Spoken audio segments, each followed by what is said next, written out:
प्रिय छात्रों, आपका हमारे इस चैनल में स्वागत है। आज हम समझेंगे कि संख्या रेखा पर परिमेय संख्याओं का निरूपण किस तरह से किया जाता है। मैंने आपको इससे पहले बताया था कि संख्याएं क्या होती हैं, ये कितने प्रकार की होती हैं और प्राकृत संख्याओं को, पूर्ण संख्याओं को और पूर्णांकों को हम संख्या रेखा पर कैसे प्रदर्शित करते हैं। आज हम जानेंगे कि परिमेय संख्याओं को संख्या रेखा पर किस तरह से निरूपित करते हैं। तो चलिए शुरू करते हैं। सबसे पहले मैं आपको पुनः बता देना चाहता हूं कि वास्तविक संख्याएं जो होती हैं उनके अंतर्गत एक तो परिमेय संख्याएं आती हैं और अपरिमेय संख्याएं आती हैं। तो इस वीडियो में हम परिमेय संख्याओं को संख्या रेखा पर निरूपित करना सीखेंगे और अपरिमेय संख्याओं की बात हम अगले वीडियो में करेंगे। देखिए यहाँ पर जो लिखा हुआ है, प्रत्येक वास्तविक संख्या को संख्या रेखा पर एक अद्वितीय बिंदु की सहायता से व्यक्त किया जाता है। कैसे बिंदु की सहायता से व्यक्त किया जाता है? अद्वितीय बिंदु। अद्वितीय बिंदु मतलब क्या है कि ऐसा कोई दूसरा बिंदु नहीं होता। कहने का आशय क्या है, मैं फिर से बता देता हूं कि कोई भी संख्या हो, कोई भी वास्तविक संख्या, चाहे परिमेय हो चाहे अपरिमेय हो, उसके लिए एक निश्चित बिंदु संख्या रेखा पर होता है। जैसे यहाँ पर देखिए, ये संख्या रेखा बनी हुई है। यदि हम उदाहरण 6.5 लेते हैं, एक परिमेय संख्या, इसका मान p/q के रूप में 65/10 होगा और इसको सरल करने पर 6.5 प्राप्त होता है। तो इसको संख्या रेखा पर कहाँ व्यक्त किया जाएगा? यहाँ पर देखिए, 6 और 7 के बीच में 6.5 ये है और ये इसका एक निश्चित बिंदु है। ये बिंदु अद्वितीय बिंदु है, अर्थात ये बिंदु संख्या रेखा पर और कहीं भी नहीं है। 6.5 के लिए केवल यही एकमात्र बिंदु है। इसलिए कहा गया है कि प्रत्येक वास्तविक संख्या को संख्या रेखा पर एक अद्वितीय बिंदु की सहायता से व्यक्त किया जाता है। आगे देखते हैं। दूसरे शब्दों में, संख्या रेखा पर प्रत्येक बिंदु एक अद्वितीय वास्तविक संख्या को निरूपित करता है। अर्थात क्या है? संख्या रेखा पर कोई भी बिंदु हो, देखिए कोई भी बिंदु हम ले लें, मान लेते हैं हम ये वाला बिंदु लेते हैं, यहाँ पर ये वाला बिंदु, तो ये वाला बिंदु एक विशेष वास्तविक संख्या को व्यक्त करता है। कौन सी वास्तविक संख्या को यहाँ ये बिंदु व्यक्त कर रहा है? 3.6 को व्यक्त कर रहा है। कोई भी बिंदु ले लें, वह कोई ना कोई वास्तविक संख्या को निरूपित करता है। यही कारण है कि संख्या रेखा को वास्तविक संख्या रेखा भी कहते हैं। संख्या रेखा को क्या कहते हैं? वास्तविक संख्या रेखा, क्योंकि इसका प्रत्येक बिंदु किसी ना किसी वास्तविक संख्या को निरूपित करता है। आगे देखते हैं। जब हम परिमेय संख्याओं को लिखते हैं, तब लिखते समय हम इनका निरूपण अद्वितीय रूप से करें ऐसा आवश्यक नहीं है। ध्यान दीजिए, हम यह लिखने की बात कर रहे हैं, संख्या रेखा पर निरूपित करने की बात नहीं कर रहे हैं। जब हम लिखते हैं किसी भी परिमेय संख्या को, तब लिखते समय हम इनका निरूपण अद्वितीय रूप से करें ऐसा आवश्यक नहीं है। अर्थात इन्हें हम केवल एक ही तरीके से लिखें यह आवश्यक नहीं है। इन्हें अनेक तरीकों से निरूपित किया जा सकता है। अनेक तरीकों से कहने का आशय क्या है कि विभिन्न अंश और हर के रूप में इनको लिखा जा सकता है। देखिए, एक संख्या है जैसे 8/16। 8/16 जो है, इसका मान 0.5 है और इसको p/q के रूप में हम 4/8 भी लिख सकते हैं, 2/4 भी लिख सकते हैं, 5/10 भी लिख सकते हैं और 1/2 भी लिख सकते हैं।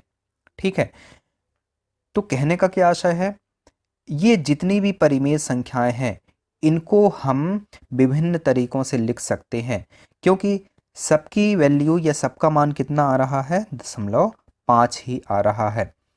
अब देखिए, ये जो हैं सभी संख्याएं तुल्य परिमेय संख्याएं हैं। तुल्य यानी कि बराबर हैं ये, या समतुल्य भिन्न हैं। क्या है? समतुल्य भिन्न हैं। भिन्नों की चर्चा हम आगे करेंगे। ये सभी समतुल्य भिन्न हैं। किन्हीं दो परिमेय संख्याओं के बीच अनेक परिमेय संख्याएं होती हैं। किन्हीं दो परिमेय संख्याओं के बीच कितनी परिमेय संख्याएं होती हैं? अनेक परिमेय संख्याएं होती हैं। दो परिमेय संख्याओं के बीच और अन्य परिमेय संख्याएं ज्ञात करना हम अगले वीडियो में समझेंगे। और संख्या रेखा पर इन्हें किसी निश्चित बिंदु द्वारा प्रदर्शित किया जा सकता है। जितनी भी परिमेय संख्याएं होती हैं उनको संख्या रेखा पर निश्चित बिंदु द्वारा प्रदर्शित किया जा सकता है। यहाँ पर एक उदाहरण लिखा है, 1/2 और 2/3 के बीच भी अनेक परिमेय संख्याएं हैं। अब देखते हैं हम कि परिमेय संख्याओं को संख्या रेखा पर किस तरह से निरूपित करेंगे। एक उदाहरण लेते हैं। माना कि हमें 5/10 का निरूपण करना है। किसका निरूपण करना है?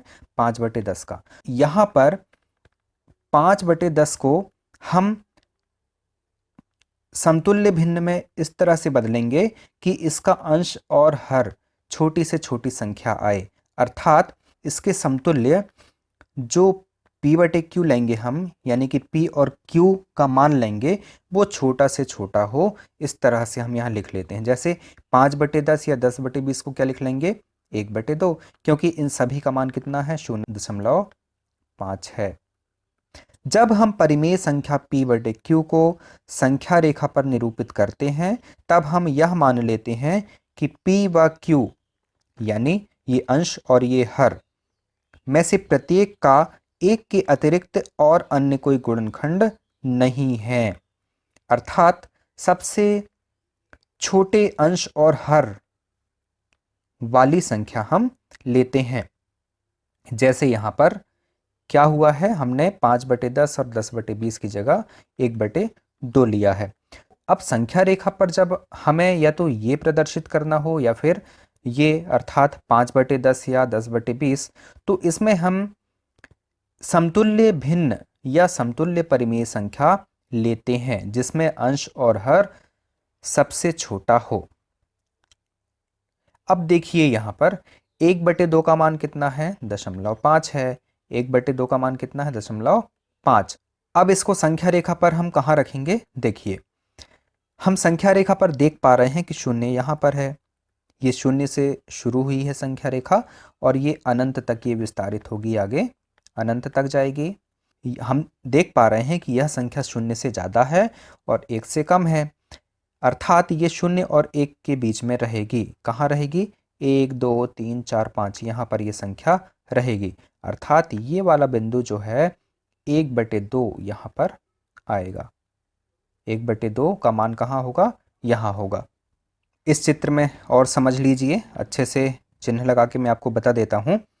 0.6 यहाँ पर देखिए, 0.6 अर्थात 0 और 1 के बीच में आएगा और 5 के बाद यहाँ 6। ये वाला जो बिंदु है ये 0.6 को निरूपित करता है। आगे देखते हैं एक और उदाहरण। मान लेते हैं हमें ऋण 1/2 को प्रदर्शित करना है। अब हम ऋणात्मक संख्या लेते हैं। ऋण 1/2 बराबर ऋण 0.5। कितना? ऋण 0.5। ये ऋणात्मक है, ये ऋणात्मक है, ऋण 0.5। अब ऋण 0.5 कहाँ आएगा? 0 और 1 के बीच में तो आएगा, लेकिन धनात्मक में क्या हो रहा था? ये धनात्मक की तरफ हो रहा था। और ऋणात्मक में क्या आएगा? ये ऋणात्मक की तरफ यहाँ पर प्रदर्शित होगा। तो 0.5 का मान यहाँ पर हम रखेंगे। आगे देखते हैं दूसरा उदाहरण। मान लेते हैं हम कि हमें 2.65 का संख्या रेखा पर बिंदु ज्ञात करना है, अर्थात यहाँ पर ध्यान दीजिए, दशमलव के बाद 2 अंक हैं। अब इसको हमें संख्या रेखा पर निरूपित करना है। तो 2.6 तक तो ठीक है कि हम यहाँ देख सकते हैं 2 के बाद 2.6 यानी कि यहाँ पर, लेकिन अब इसके बाद हमारे लिए समस्या है कि हम इस 5 को कहाँ पर रखें। 7 में तो रख नहीं सकते, क्योंकि 7 में यदि रखेंगे तो 2.7 इसका मान हो जाएगा। तो हमें क्या करना पड़ेगा? इस 6 और इस 7 के बीच में कोई बिंदु लेना पड़ेगा। अब इस संख्या रेखा में वह बिंदु हमें दिखाई नहीं दे रहा है, तो हम इसके लिए क्या करते हैं, समझने के लिए यहाँ इसको जूम करके हम देखते हैं, बड़ा करके देखते हैं। देखिए, ये 2 है और ये 3 है। इसको मैग्नीफाई यहाँ पर किया गया है समझने के लिए।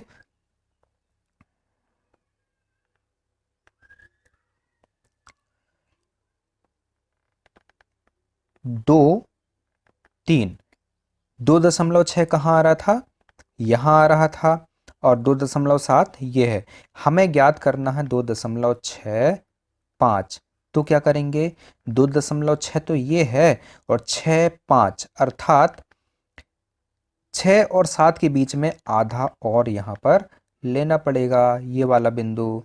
तो ये कहलाएगा 2.65। तो छात्रों, आज हमने देखा कि परिमेय संख्याओं को हम संख्या रेखा पर किस तरह से निरूपित करते हैं। अगले वीडियो में हम समझेंगे कि अपरिमेय संख्याओं को संख्या रेखा पर हम कैसे निरूपित करते हैं। अपरिमेय संख्याओं के अंतर्गत मैंने आपको बताया था कि वर्गमूल 2, पाई, वर्गमूल 3 ये सभी अपरिमेय संख्याएं होती हैं और हम इन्हीं अपरिमेय संख्याओं को संख्या रेखा पर निरूपित करना सीखेंगे। जय हिंद।